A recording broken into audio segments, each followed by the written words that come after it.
You paid for a wife. I'm twice the woman you expected. I didn't mean. I can lift a full-grown steer, birth a calf alone, and satisfy you better than any saloon girl. "I'll warm your bed, ride you like you rode your horses," said the giant bride to the lone cowboy. But the moment she spoke those words, she saw him flinch, not from her size, but from memory. His late wife had been kicked to death by his prize stallion while trying to prove she could ride. Now this giant woman stood before him, promising everything he feared most. Yet when she whispered, "I'm not her, and I won't leave you alone with ghosts," he did something he hadn't done in 3 years. He cried. The dusty street of Pine Creek went silent. Not the comfortable quiet of evening, but the sharp-edged silence that falls when something breaks that can't be unbroken. Margaret stood there, all 7 feet and 3 inches of her, in a cream dress that had been mended so many times the original fabric was more memory than material. Her massive hands, the ones that could snap fence posts and lift grown men, hung helpless at her sides as she watched Thomas Reed cry in the middle of Main Street. She'd meant her words to be bold, shocking even. 28 years of being called a freak had taught her to strike first with words before they could strike her with theirs. But Thomas wasn't looking at her size. His grey eyes were seeing something else entirely. A small woman with cornflower blue eyes lying twisted in the barn dust. Her ribs caved in, her last words not his name, but an apology for failing. The townspeople stared. They'd come for a spectacle. The giant mail-order bride meeting her cowboy husband for the first time. The betting pool at the saloon had good money on him running within the hour. Nobody had bet on him crying. Margaret had traveled 2,000 miles in a cargo car because no passenger seat could hold her. She'd answered his advertisement for a wife because it was the only one that didn't specify petite or delicate or any of those words that meant not you. His letter had been simple. Need a partner for a working ranch. Must be strong. Well, she was strong. Strong enough to lift a piano. Strong enough to break a man's jaw when he'd tried to force himself on her back in Missouri. Strong enough to pretend she didn't care when children ran from her in the streets. But she wasn't strong enough to watch this man cry and do nothing. She moved toward him, and the crowd stepped back like she was a rolling boulder. Her boots, men's boots because no woman's shoes came in her size, made the boards of the sidewalk creak. When she reached Thomas, she did something that surprised everyone, including herself. She knelt, all the way down in the dust in her only good dress, bringing herself below his eye level for the first time. "Look at me," she said, and her voice wasn't bold anymore. It was soft as summer rain. "I know about ghosts. I've got my own. My father told me no man would ever want me, said I was a mistake of nature. My mother agreed. The last thing she said to me was that I'd die alone, and it would be a mercy." Thomas's breath hitched. His tears had cut lines through the trail dust on his face. "But here's the thing about ghosts," Margaret continued, and she took his hands in hers. His fingers disappeared in her grip, but she held them like she was holding bird eggs. "They only have the power we give them? And right now, you're giving that ghost all your power. You're letting her death mean more than your life. She died trying to prove something to me," Thomas whispered, and his voice was broken glass. "Trying to prove she was strong enough for this life. For me, then she was a fool," Margaret said, and the crowd gasped. "Not for loving you, but for thinking love meant being something she wasn't. I'm not going to climb on your horses to prove anything. I'm not going to pretend to be smaller or weaker or anything other than what I am. You advertised for strong. Well, this is what strong looks like. It's not pretty. It's not delicate. But it's real." She stood then, pulling him gently to his feet. The top of his head reached her shoulder. "You want to run? Run. I've been left before. I'll survive. But if you stay for what is, not what was. You stay for the woman who can birth your children and build your fences and stand between you and anything that tries to hurt you. Or you don't stay at all." The wind picked up, sending dust devils spinning down the empty street. Somewhere a dog barked. The saloon's piano started up again, tentative and small. But Thomas and Margaret stood in their own bubble of silence, the giant woman and the broken man, while the town held its breath. Then Thomas did something that won him every bet in that saloon, though he'd never know it. He reached up, way up, and touched her face. His fingers found the scar that ran from her left ear to her jaw, the one her father had given her with a whip when she'd grown taller than him at age 15. Sarah wasn't strong, he said, and his voice was steady now. She was stubborn. There's a difference. She thought she had to conquer everything, including me, including herself. She died angry, Margaret. Angry at that horse, angry at me for doubting her, angry at her own body for not being enough. Margaret's eyes filled. Nobody had ever said her name like that. Like it mattered. I don't need you to ride my horses, Thomas continued.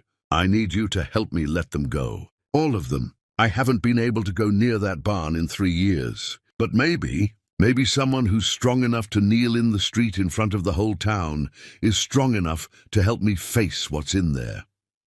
The crowd began to whisper, but neither of them heard it. Margaret was looking at this small, broken man who was seeing her, really seeing her, for the first time in her life. Not as a freak, not as a spectacle, not even as strong, but as someone who understood what it meant to carry ghosts.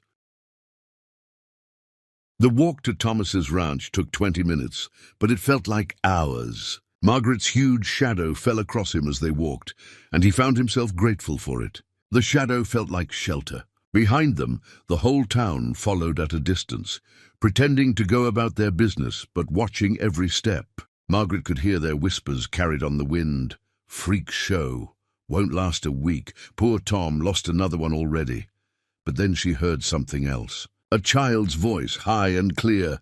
Mama, she picked him up. Like he weighed nothing. And the mother's sharp reply, hush now. Don't stare. But Margaret heard what came next. Whispered, wish I was that strong.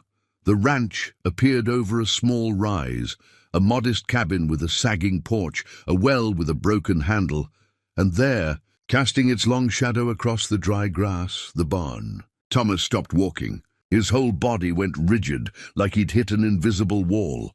The barn door was closed, but Margaret could see the heavy chain wrapped around it, the padlock rust-red but solid. 3 years of rust. 3 years of avoiding this place. The wood had started to weather, paint peeling off in long strips like skin shedding. A crow sat on the peak of the roof, watching them with one black eye. I can't, Thomas said. His voice was small. I thought I could, but I can't. Margaret studied the barn, then looked down at him. Tell me about Sarah. Why? The word came out sharp, defensive, because she's in there whether you open that door or not. And she's getting bigger every day you keep her locked up. Tell me about the living woman, not the ghost. Thomas's hands clenched and unclenched. She was small, maybe 5 feet tall. Came from Boston. Her hands were so soft when she arrived, they bled for weeks from the work. But she never complained. She'd wrap them in cloth and keep going. She had this laugh. He stopped, swallowing hard. Like bells.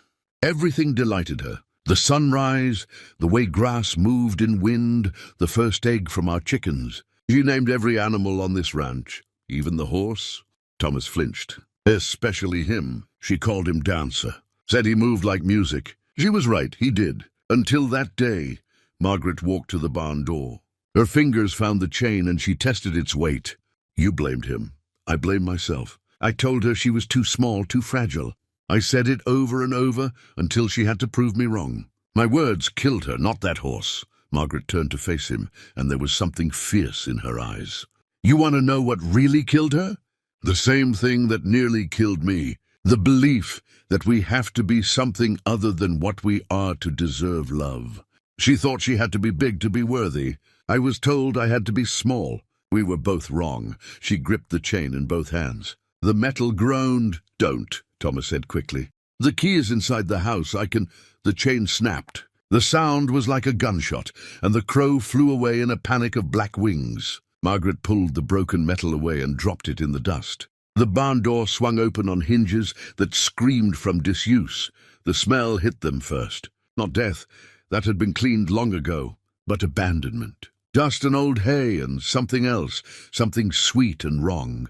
Thomas made a sound like he'd been punched. Inside, everything was exactly as it had been. The stalls still held the indentations of horses' bodies in the hay. Bridles hung on hooks, leather cracked and dusty. And there in the center stall stood Dancer. The horse was magnificent and terrible. A stallion the color of midnight, with a white star between his eyes. He stood perfectly still, but his eyes rolled toward them, showing white at the edges. 3 years. 3 years he'd been locked in here, with the memory of what he'd done. His ribs showed through his coat. His mane was matted, but he was alive. My God, Thomas whispered. I was sure he'd died. I stopped bringing food after a month. How is he? Margaret stepped into the barn, and her sighs seemed to fill it. She moved toward the horse slowly, and Thomas grabbed her arm. His fingers didn't even wrap halfway around it. He's a killer. He's broken, Margaret said softly. Like you, like me. Look at him, Thomas. Really look. The horse was pressed against the back wall of his stall, trembling. This massive animal that had killed a woman was shaking like a leaf. Margaret approached the stall door, and the horse made a sound that was almost human, a keen of pure fear. He's been eating the wood, she said, running her fingers along the deep gouges in the stall walls. And the old hay, and probably mice. Anything to stay alive. Why? Why didn't he just lie down and die? She opened the stall door. Thomas lunged forward. No! But Margaret was already inside. The horse reared up, his hooves flashing in the dusty light, streaming through the gaps in the barn walls. He could have struck her, could have killed her as easily as he'd killed Sarah, but he didn't. He pressed himself harder against the wall, trying to become smaller, trying to disappear. Margaret stood completely still. Then slowly she began to hum. It wasn't any melody Thomas recognized. It was low and deep, almost more vibration than sound. The horse's ears flicked forward. She took one step closer, then another. The horse was trapped between the wall and this giant woman, and Thomas could see him deciding, fight or surrender. The horse chose surrender. His legs buckled, and he went down on his knees in the filthy straw. Margaret knelt too, bringing her face level with his. You didn't mean it, she whispered. Did you? You were scared. She was on your back and you were scared and you just wanted her off. You didn't know. You didn't know how fragile she was. The horse made a sound that was almost a sob. Margaret reached out and touched the star on his forehead. He flinched but didn't pull away. Thomas, she said, not looking back. Come here. I can't. You can. You will. Because this horse has been dying of guilt for 3 years, and you're the only one who can forgive him. Thomas forced his legs to move. Each step felt like walking through deep water. The barn that had been his prison for 3 years suddenly seemed smaller with Margaret in it. She filled the space not just with her size, but with something else, a presence that made the shadows less dark. When he reached the stall, he stopped. Dancer was still on his knees, his great head hanging low. The horse that had once danced in the pastures, that Sarah had loved more than anything except Thomas himself, looked like he was waiting for execution. I can't forgive him, Thomas said. I don't know how. Margaret's hand found his shoulder. Her touch was gentle despite her strength. Then don't forgive him. Just see him. See what holding on to hate has done to both of you. Thomas really looked, at Dancer for the first time since that terrible morning. The horse's coat, once glossy as oil, was dull and patchy. His legs trembled from the effort of holding himself up, but it was his eyes that broke something in Thomas. They weren't the eyes of a killer. They were the eyes of another grieving widower. She snuck out that morning, Thomas heard himself say. Before dawn, left me a note that said, "Today I'll show you I belong here." She took him out to the far pasture. I found them 2 hours later. She was already gone. He was standing over her, not moving, just standing guard. His knees gave out, and he sank into the straw beside the horse. I wanted to shoot him. Had the gun loaded, but I couldn't, so I locked him in here instead. I thought letting him starve would be justice, but I couldn't do that either. I'd sneak out at night, throw hay over the wall. Never enough, just enough to keep him alive and suffering. Like me, Dancer turned his massive head toward Thomas. Slowly, carefully, the horse extended his neck until his muzzle touched Thomas's shoulder. Thomas broke. The sobs came from somewhere deep, somewhere that had been locked as tight as this barn. He cried for Sarah, for Dancer, for 3 years of poisoning himself with guilt and rage. Margaret watched them, the broken man and the broken horse, and felt something shift in her chest. All her life she'd been told she was too much. Too big, too strong, too wrong. But here, in this barn full of ghosts, her size was exactly right. She was big enough to hold all this pain and not break under it. "There's something else," she said quietly. "Something you haven't told me." Thomas looked up at her through his tears. "How did you—" The straw in the corner. "It's been arranged into a bed. Recent. Someone's been sleeping here." A small voice came from the barn's loft. "Please don't tell my pa." They all looked up. A boy, maybe 10 years old, peered down at them through the hay. His face was dirty, his clothes torn, but his eyes were bright with tears. "Jake?" Thomas stood quickly. "Jake Morrison, your father's been looking for you for 2 days." The boy climbed down the ladder, his thin arms shaking. "I couldn't let him die alone." "The horse. Nobody should die alone." Margaret's breath caught. This child had been sneaking into a barn with a horse everyone thought was a killer, sleeping there, keeping him company. "You've been feeding him," Jake nodded. "Bread from our kitchen, apples from the tree behind the schoolhouse, water from the well when nobody was looking." He moved toward Dancer, and the horse nickered softly. "He's not mean. He's just sad. Like Mr. Thomas." Thomas stared at the boy. "You could have been killed." "No," Jake said simply. "He wouldn't hurt anyone. Not on purpose. He told me." "Horses don't talk," Thomas said automatically. "Sure they do. Just not with words. He told me about the lady, how she smelled like flowers, how she used to sing to him, how the saddle shifted that morning and pinched him wrong and he just reacted, how he tried to wake her up after, pushing at her with his nose, how he screamed for help until his throat went raw." Margaret knelt beside the boy. Even kneeling, she towered over him. "You're very brave." Jake looked up at her, and his eyes went wide. "You're the giant lady. The one everyone's talking about." "I am. Are you really going to marry Mr. Thomas?"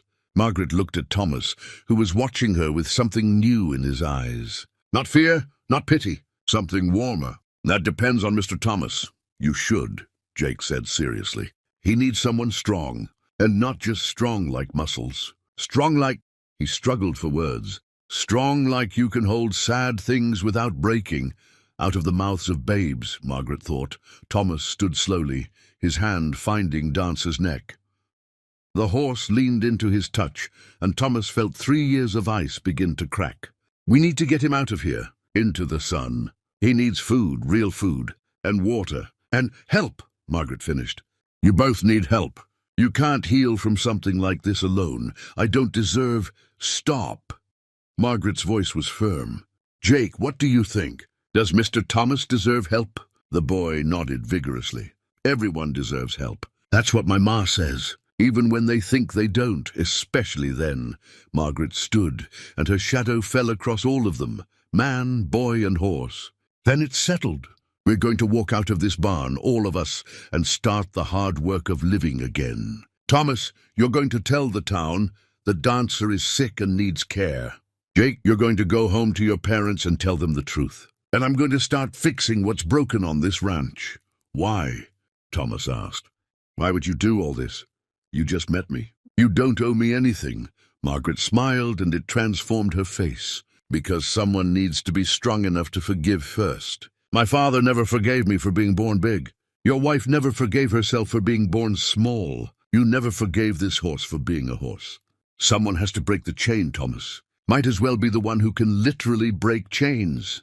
She walked to the barn door and pulled it fully open. Sunlight flooded in, turning the dust motes into tiny stars. "Besides," she added, "I told the whole town I'd warm your bed. Can't do that if you're sleeping in a cold barn, can I?" Thomas actually laughed. It was rusty, like the hinges on the door, but it was real. "The town's going to talk. Let them. I've been talked about my whole life. Difference is, now I've got something worth being talked about. A home, a purpose." She looked back at him. "Maybe even a family." Jake tugged on Margaret's dress. She looked down to find him holding up a small wildflower he'd pulled from outside the barn. "For you," he said shyly.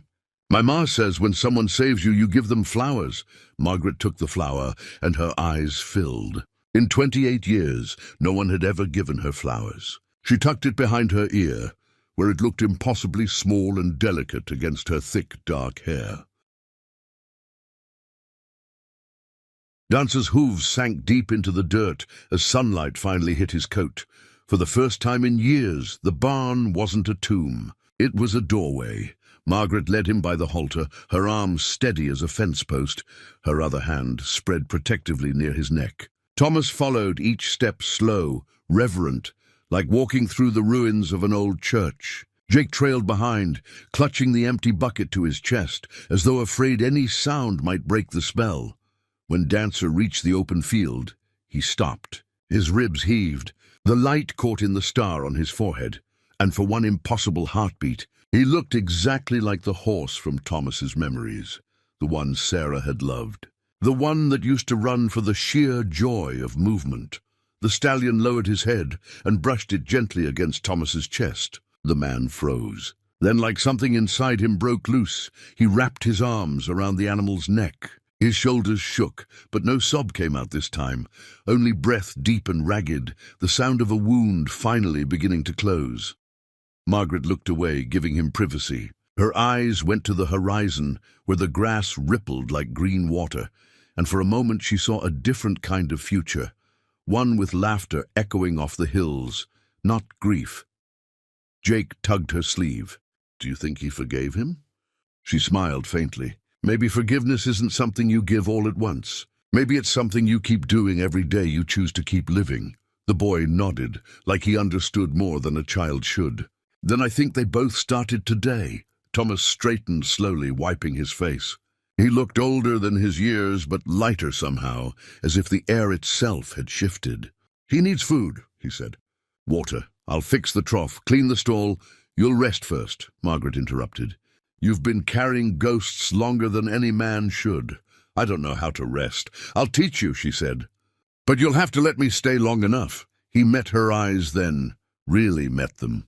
"You plan on keeping that promise? Warming my bed?" The question carried a hesitant smile. Margaret's mouth curved too, but softer.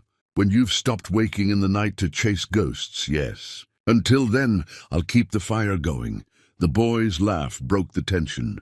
"You talk like a preacher, Miss Margaret." "Better than a gossip," she replied. "Come on, Jake, let's fetch water." They worked in silence for a while. The rope squeaked over the well's pulley, and the smell of damp earth rose like forgiveness itself. Margaret handed the brimming bucket to Thomas. He guided it toward Dancer's mouth, and the stallion drank greedily, water spilling down his muzzle into the dust. Margaret watched the steam of his breath curl upward. "See," she said. "Even ghosts get thirsty." Thomas looked up. "You talk like someone who's made peace with a lot of them." "I haven't," she admitted. "But I stopped feeding them." He smiled, a real one this time. "Maybe that's the trick." Behind them, the setting sun threw long shadows that stretched like bridges between all four of them. Man, woman, child, and horse. The wind carried the smell of hay and life instead of rot. Somewhere far off, the church bell in Pine Creek began to ring for evening prayer. Night fell gentle over the ranch. The townspeople had drifted back to their homes, the earlier gossip fading into something closer to awe. A few lanterns flickered along the road, but none approached. Thomas sat on the porch, a mug of coffee cooling in his hands, watching Margaret mend the broken gate by moonlight.